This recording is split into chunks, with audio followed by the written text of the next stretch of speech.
जे काम तुम्ही करता त्या कामाची इज्जत करा. Respect the work which work you do. कामाची इज्जत करा तर तुम्हाला जीवनामध्ये खूप मोठं यश प्राप्त होईल. Respect the work. तुम्ही म्हणाल सर इज्जत इज्जत का भानगड आहे? Tell us please. बरं, whatever I spoke here before this तुम्हाला कळलं का? डिसिप्लिन समजला, मन समजलं, डिसिप्लिनचं महत्त्व समजलं. डिसिप्लिन तुटला, you fall on the earth, kite fell on the earth, it broke the discipline, thread was the discipline. तसंच तुमच्यामध्ये माझ्यामध्ये टाईम डिसिप्लिन आहे, माझं शिकवणं डिसिप्लिन आहे, मग तुमचं परफेक्ट शिकणं डिसिप्लिन आहे, माझं होमवर्क देणं डिसिप्लिन आहे, तुमचं होमवर्क परफेक्ट करून आणणं डिसिप्लिन आहे, माझं प्रॅक्टिस देणं डिसिप्लिन आहे, तुमचं प्रॅक्टिस इमानदारीनं प्रयत्न करणं डिसिप्लिन आहे. ठीक आहे, प्रॅक्टिसमध्ये काही लोक धावेल, काही लोक चालेल, काही लोक रांगेल, काही लोक घुसेल. म्हणजे प्रत्येकजण काही धावू शकणार नाही. काही लोकांना धावणं जमेल, काही लोकांना थोडं कमी स्पीडनं धावणं जमेल, काही लोकांना चालणंही जमेल. Already I spoke here. अगर आप दौड़ नहीं सकते तो चलना सीखो. अगर आप चल नहीं सकते तो रेंगना सीखो. अगर आप रेंग नहीं सकते तो घुसना सीखो. लेकिन हाथ पैर को हिलाओ, दिमाग को चलाओ.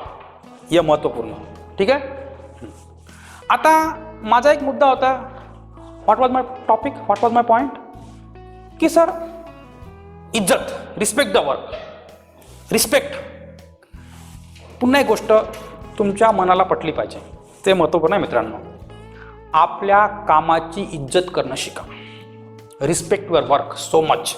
Right from your heart, right from your bottom. आता कामाची इज्जत म्हणजे काय? I tell you with an example. दोन मित्र राहते. कथा आहे. कथा प्रत्येकाला आवडते. केअरफुल आहे का? छोटे मुलंही आहे का? लिसन नीट. It is a tiny and small story. एक मित्र राहते, त्याची लहान वयापासून इच्छा राहते की मी एक किराणा दुकान टाकील. I will open grocery shop. Grocery shop म्हणजे काय? ते किराणा दुकान. आणि ते दुकान माझं गावातलं सर्वात मोठं दुकान राहील. मी कस्टमरची प्रामाणिकपणे सेवा करेल. I will serve customer honestly. I will help each and every customer. मी त्यांच्या घरापर्यंत किराणा पोचवेल. मी प्रेमाने त्यांच्याशी बोलेल, त्यांना पूर्ण सेवा देईल आणि गावातला सर्वात बेस्ट किराणा शॉपकीपर म्हणून माझी ओळख राहील आणि गावातला मॅक्झिमम प्रत्येक व्यक्ती माझ्यापासून किराणा नेईल. हे माझं स्वप्न आहे. म्हणजे मी गावातला बेस्ट राहील असं एका मित्र स्वप्न राहते. ठीक आहे. हा नंबर 1चा मित्र झाला. एक सेकंड मित्र राहते. तो शिक्षण शिकते, हाही शिक्षण शिकते, पण याचा ड्रीम राहते. हां, it is a second friend. त्याची कशी मानसिकता आहे माहीत आहे? याने किराणा दुकान टाकलं, याने सुद्धा किराणा दुकान टाकलं, पण याची सोच तुम्ही समजले. You understood his vision, you understood his thinking. आता याची सोच कशी आहे पहा, तुम्हाला सांगतो मी. ग्रॅज्युएशन झालं, नोकरी लागत नाही, जमाना मोठा कठीण आहे, का करावं समजत नाही, लग्नाचं वय झालं, मुली द्यायला कोणी तयार नाही, काहीतरी काम पाहिजे यार. कामाशिवाय कशा मुली देईल? How will I marry and how will opposite party will assist me. They will be ready to give their daughter to me. काहीतरी काम पाहिजे.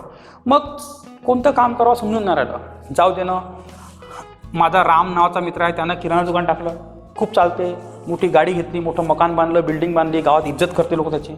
मी बी किराणा दुकान टाकतो. याने किराणा दुकान का टाकलं माहीत आहे? याची काही ड्रीम आहे का? नाही. नोकरी मिळाली नाही म्हणून काहीतरी काम पाहिजे म्हणून काम टाकलं. दुसरं, याच्यापासून तो प्रभावित झाला, जेलस झाला, इन्फ्लुएन्स किंवा जेलसी आली याच्या मनात. याचं दुकान चालते, माझा कोणा चालणार? म्हणजे याच्यामध्ये काही ड्रीम नाही आहे, फक्त कॉम्पिटिशन म्हणून, जेलसी म्हणून टाकलं, नोकरी मिळत नाही म्हणून टाकलं, लग्न करायचं म्हणून टाकलं, मुली देत नाही म्हणून. मला सांगा, याचं दुकान वाढेल का? कारण याच्यापाशी कामाची इज्जत नाही आहे. काहीतरी करायचं म्हणून करायचं. कारण काम ठेस वाढते, ठेस मोठं होते ज्या कामाची तुम्ही मनापासून इज्जत करता, ज्या कामाचं स्वप्न तुम्ही पाहता, ज्या कामाला तुम्ही खूप चाहता. तुम्ही गावात साधा चहाची टपरी टाका, पण असे माइंडसेट ठेवा की माझा चहा गावातला सर्वात बेस्ट चहा राहील.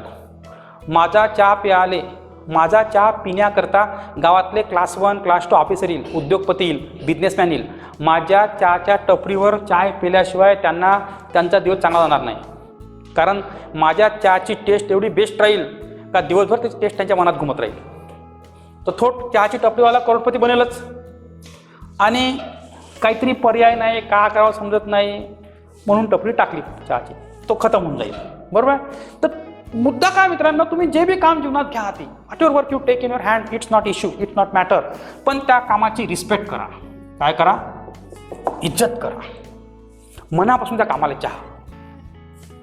समजा तुम्ही स्पीकिंगच्या क्लासला आले असेल, 4 महिन्याकरता क्लासला आले असेल, हा विषय नाही आहे. पण 4 महिने त्या कामाला मनापासून करा. त्या कामाचा मनापासून रिस्पेक्ट करा, इज्जत करा, त्याच्यामध्ये इन्व्हॉल्व व्हा. बरोबर. नाही वेळ खाली होता, काही समजे नाही का करावं का नाही करावं. वांद्रे सरचं खूप नाव ऐकलं होतं. 2-4 माझ्या मित्रांनी म्हटलं होतं वांद्रे सरकडे जायला पाहिजे. चाललं आलो, पाहू आता का होतं पुढं. म्हणजे काहीतरी आलो म्हणून आलो. रिस्पेक्ट नाही, इज्जत नाही, अंडरस्टँडिंग नाही, इन्व्हॉल्वमेंट नाही. बरोबर आहे. कामाविषयी सन्मान नाही, कामामध्ये डिसिप्लिन नाही. कसं तुम्ही यश प्राप्त कराल? How will you gain the success? Point कळला का तुम्हाला?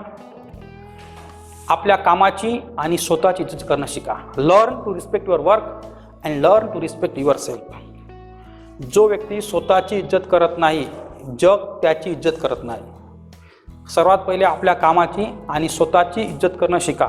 स्वतःला चिल्लर समजू नका. Don't under estimate your power. ह्या जर गोष्टी मी सांगितलेल्या तुम्ही जर फॉलो केल्या तर success is not so away from you. Understood. जेव्हा मी हे कोचिंग सुरू केली होती 2-4 पोरं घेऊन, पीपल सेड मी, अपोज मी 18 years बिफोर. तेव्हा लहानच्या ट्युशना सुरू केल्या. लहानची रूम होती. I had a small room, very small room, and I begin my class. 4-5 पोरं घेतले होते. आणि मग 2-4 वर्षांत माझी कोचिंग थोडी वाढली. मग माझं लग्नाचं वय झालं. मग मुली पाहायला गेलो. घरी शेती नाही, वाडी नाही. लहानच्या ट्युशना घेऊन बसला. भला माझ्या ट्युशना लहान होत्या, पण तरी माझा महिना 20,000 रुपये निघायचा. 20-25. तेव्हा लोक काय करायचे, अबे त्याच्या काय 4 पोरं घेऊन ट्युशना घेत आहे, याला पुरी देऊ का आपण? Is it possible? म्हणजे जो कंपनीत नाही का 8,000 नोकर होता, त्याला लोक मुली द्यायला तयार होते नोकऱ्या म्हणून. पण ज्यानं आपल्या बळावर आपला बिझनेस उभा केला आणि जो कामाची इज्जत करते, जो मनापासून ट्युशना घेते. आणि ट्युशना घेण्याच्या मागचा हे माझा फक्त पैसा कमावणे नव्हता. विद्यार्थी घडला पाहिजे हा पहिला एम होता. आजही माझ्या तोच एम आहे. एवढा मनापासून का शिकवतो? Student should get perfect knowledge from mind. Student should get 100% satisfaction from mind. मी तर हा प्लॅनिंग त्यावेळेस केला होता की लोक जसे मक्का आणि मदिनाला जाऊन भेट देते एक वेळा तरी जीवनामध्ये, तसं आपल्या क्लासचे विद्यार्थी एक वेळा तरी आला पाहिजे. प्रत्येक घरातला विद्यार्थी एक वेळ आला पाहिजे. Understood. I kept in mind such a concept. नाहीतर हा जो स्पोकन इंग्लिशचा क्लास हा कंपल्सरी क्लास थोडी आहे. आणि लोकांना सवय अशा प्रकारची शिकायची नाही आहे. लोकांना सवय कशी आहे, बस सर शिकवेल आणि मी फक्त ऐकेल, मला प्रॅक्टिकल करायची इच्छा नाही. तुला माहीत आहे लोकांना ऐकणं आवडतं. आता पण घ्या, कोणत्या सरकडे जा, 200 पोरं राहते बसून ट्युशनला, माहीत आहे. कारण लोड काही नाही राहत, फक्त ऐकणे राहते, बुकात लिहिणं राहते, घरी जाणे राहते. इथं आलं का लोड येते. Is it right or wrong? आता मी एवढं भाषण ठोकलं तर तुम्हाला लोड आलं कसाला? आपल्याला काहीतरी करायला लागेल यार, दिमाग लावा लागेल, मन वापरावं लागेल. लोड आला ना. This class is creating a load on your mind. ह्या क्लासमध्ये ना प्रवचनात फरक काय? प्रत्येक लोक तुम्ही प्रवचनाला जा, प्रवचनामध्ये खूप गर्दी असते. असते गर्दी? असते गर्दी. मला सांगा प्रवचनामध्ये सर्वात जास्त गर्दी का असते? Why there is a tremendous crowd in the preach?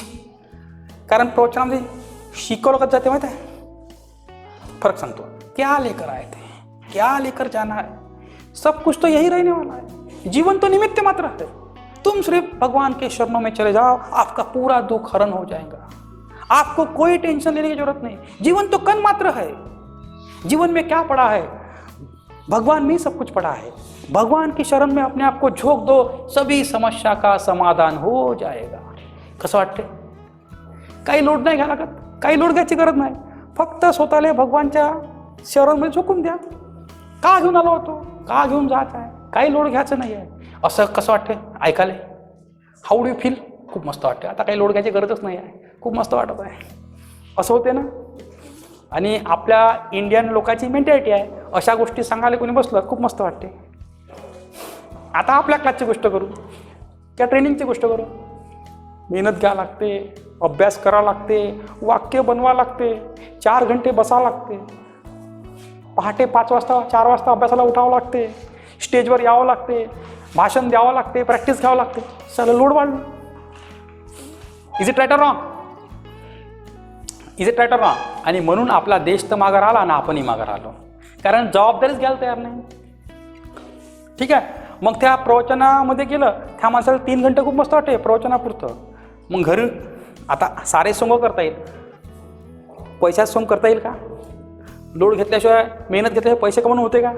सारे सोंग करता येईल, पण तुम्ही चमत्कार दाखवल्याशिवाय लोक नमस्कार करणार आहे का? अरे तुम्ही काही ना काही परफॉर्मन्स दाखवाल त्याच लोक नमस्कार करेल ना. मी इथं परफॉर्म करता हो स्टेजवर म्हणून तुम्ही माझा क्लास ऐकायला आले ना.